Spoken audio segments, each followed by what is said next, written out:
Many of you came here for creative writing of one kind or another. This is creative looking. What does it tell you? What does it make you feel? What kind of person do you think he is? I have no need of pride. My survival is enough to confirm my existence. I have simplified, chosen and maintained my innocence. Ruthlessly intelligent, shrewd, streetwise, you beat the chains, hard-boiled man, traditional, golden. Slaver first, slave, freed. He goes back to Africa eventually and returns to slaving. The thing about portraiture is that it collects his time, but it also collects the time after it into itself, I think. It's what gives portraiture this dynamic feeling. Now, when you have those three levels, right up to now, the history of our times, the history of slave trade, the resistance to the slave trade, the various freedom movements, how does that portrait now look? The poet seeks the secrets of the subject. The painter spreads the secrets on his own canvas. The punter gazes on. When we took this to Liverpool, as we unfolded the story, a couple of people got really, really upset. Somebody else was saying, well, I don't know if you really look at your life, you're as perfect as you like to think you are. That experience had a very big impact on me, actually. And I think one of the most important things about this picture is just the sheer amount of paradoxes and ambiguities that it contains in it, in its apparent simplicity. The stillness of that picture and the clamor of his narrative.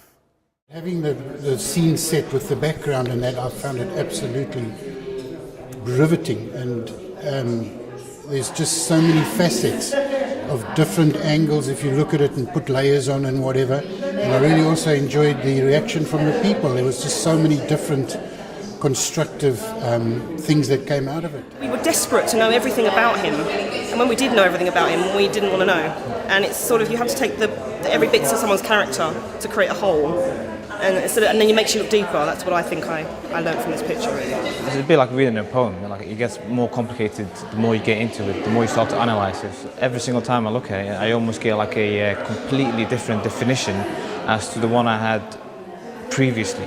I think that the painter has looked upon this as a great opportunity starting his career.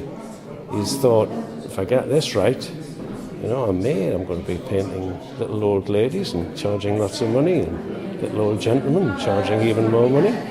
I love it. The hair turban defo upsets me. Turbans are supposed to cover hair.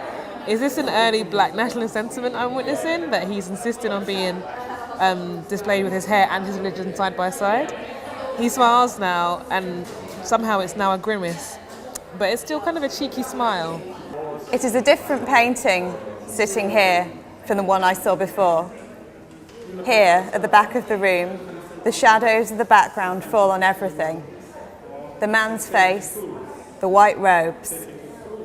It is only up close that you can see what a puzzle his expression is. A dirt road, empty, a lack of life. A young man stands illuminating the empty road, shining bright with colour. A young man, once full of life. The best thing I think I got from it was actually the first thing that I started writing when I didn't know anything about the history of the character.